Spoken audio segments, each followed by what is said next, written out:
Hello, everybody. I'm so excited to be here.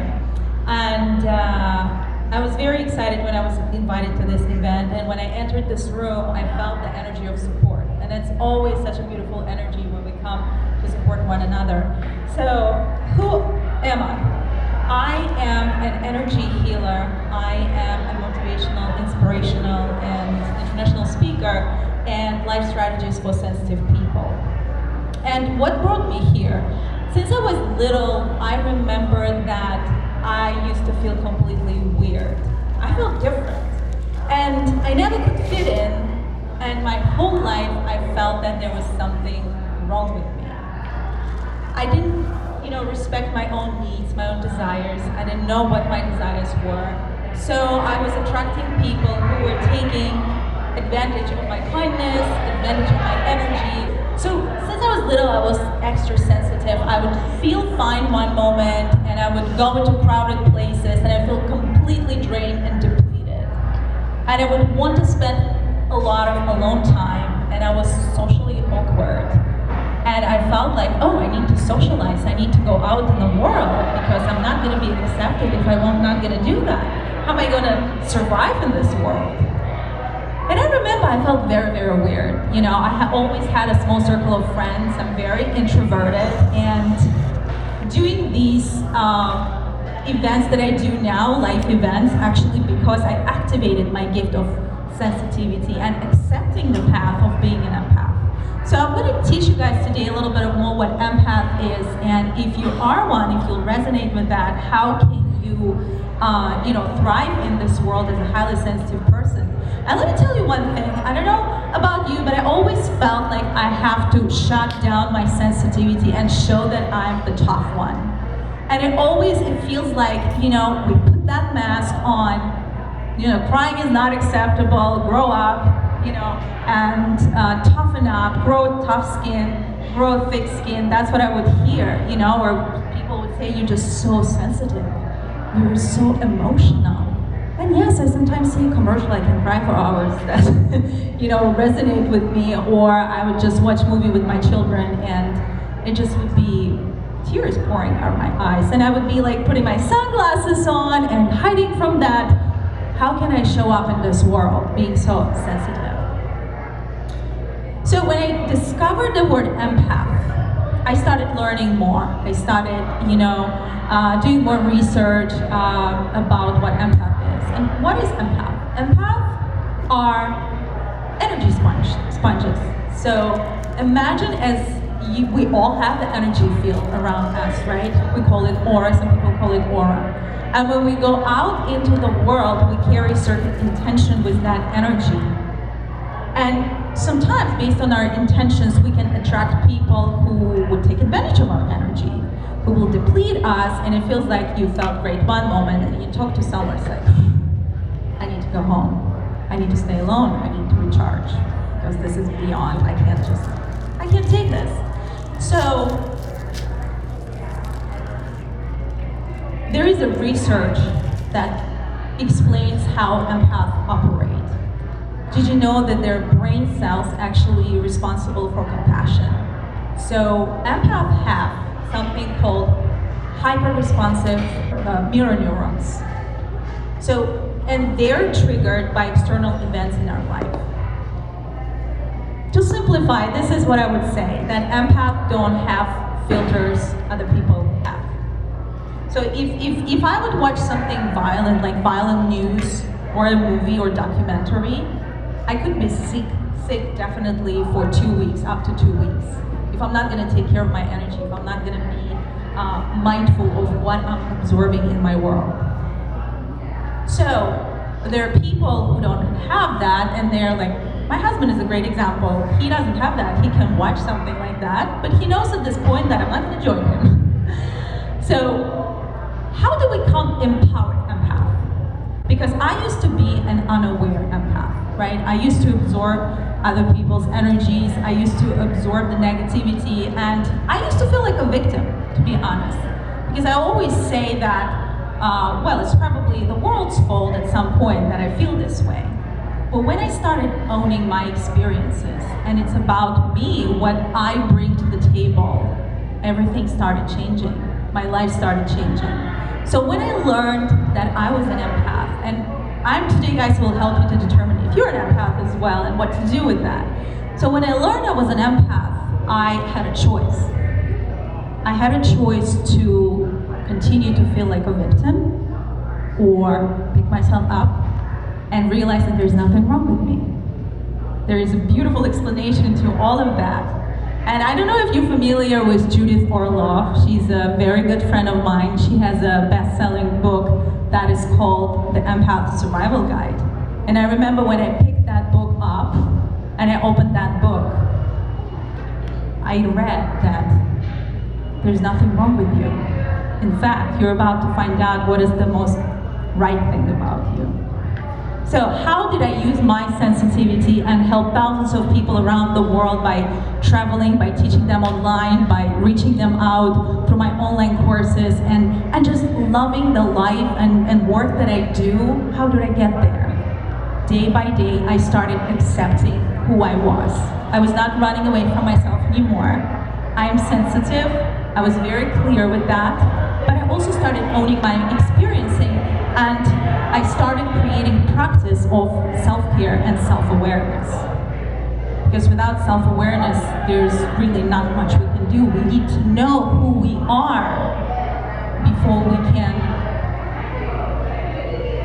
show up, before we can help others, before we can influence others. And empaths are really good with that. They help people. They want to talk, they're great listeners. And let me even tell you, if in your life someone will come to you and ask for advice, and then they feel good, or maybe just by you will listen to them and they already feel good. You're not gonna feel good maybe right away, right? You might feel depleted, you might feel drained. That's why I teach the tools how to navigate as an empath while being so highly sensitive and absorbing other people's energies.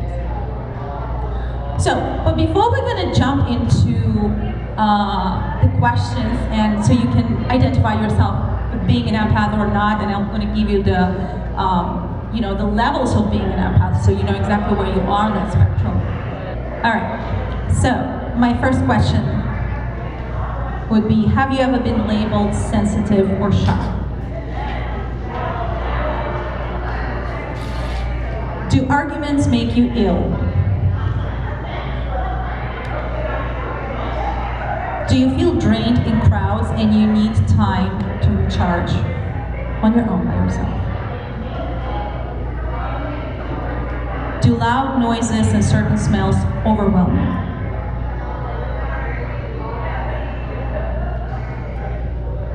Do you react strongly to caffeine and certain medication?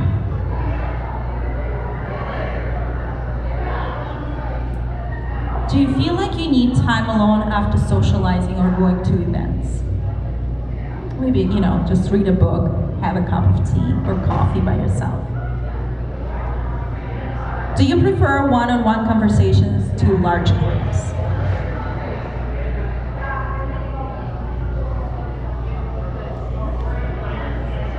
Do you overeat to cope with stress?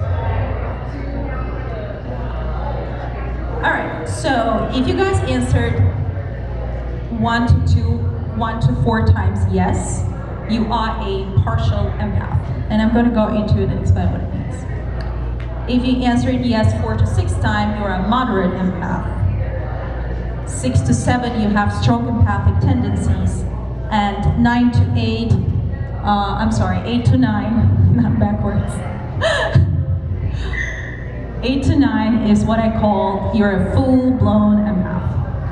Do we have any full-blown empath in the crowd? Okay, good. All right, so as you can see on that spectrum, more of an empath you are, the harder it is for you to adjust to certain situations in life. And maybe for the first time, or maybe you already had a hint that you're highly sensitive, maybe you can take a deep breath and say to yourself that there's nothing wrong with me. It kind of makes sense. That's how I felt. It makes sense why I felt this way. So how do we cope? How do we thrive as empath, as sensitive people in this chaotic world? We thrive by taking care of our own needs. We often put ourselves on a back burner, saving others, helping others. If a friend will call you and say, yes, I'll be there. I'll be there, I'll support you. But you forget about yourself. You forget sometimes to support yourself. And that's what empaths do. They're amazing healers. They're amazing teachers. They're amazing leaders. They have a gift of empathy. And not only of empathy, but a gift to listen, to understand, to intuit the other person. They're highly intuitive. They feel the energy of the other person. They know when people are lying. They know it. They might not say anything, but they feel it, they know it. So, how did I start taking care of myself? I started carving certain time each day just for myself. Doesn't mean I go for a walk in a park. I have 3 children, I have a busy life, I have a family. And especially when they were little, it was impossible to do, but I didn't know I was an empath back then. I was always exhausted and overwhelmed. So, when you carve some time every day, it's like drinking water every day. If you're not going to drink water for a while, it's not going to be good for anyone, right? So imagine your time to recharge equals drinking water. It's that important. So you don't put yourself on the back burner. So we need to stay. Why do we need to stay by ourselves? We need to get to know what our energy feels like. Because when we go out into the world, we just get dissolved in other people's intentions and energy. And we forget, what do I want? Sometimes, I would forget, what do I even want for dinner? I know you want this, you want this, you want this. I'll take care of that. What do I want? That's the moment when we start struggling with that. So, recharge, so you get to know your energy. And the more you get to know your energy, you become aware. The more you become aware, you go out into the world. And if there's something, a situation when an energy vampire approaches you, which is the whole subject that I teach for empath, how to deal with energy vampires, you identify that right away. That stress is not mine. That energy is not mine. That pain is not mine. Did you know that empaths sometimes, if you're a physical empath, which is, I'm so sorry that we don't have so much time that I want to talk so much about that, but they're physical empaths who absorb other people's pain, physical pain. If you meet someone who has a headache and you give a hug, guess what? You might have a headache in a few minutes. And you might wonder, where did that come from? I felt completely fine this morning. So empaths are very attuned. They're highly intuitive. They have this aura that is, people feel good about you. I have clients who tell me, Jane, random people stop me on the streets and tell me their life stories. Do you guys have anyone here? Raise your hand. Okay. Yeah. People feel it, right? They're like, I just feel safe approaching that person.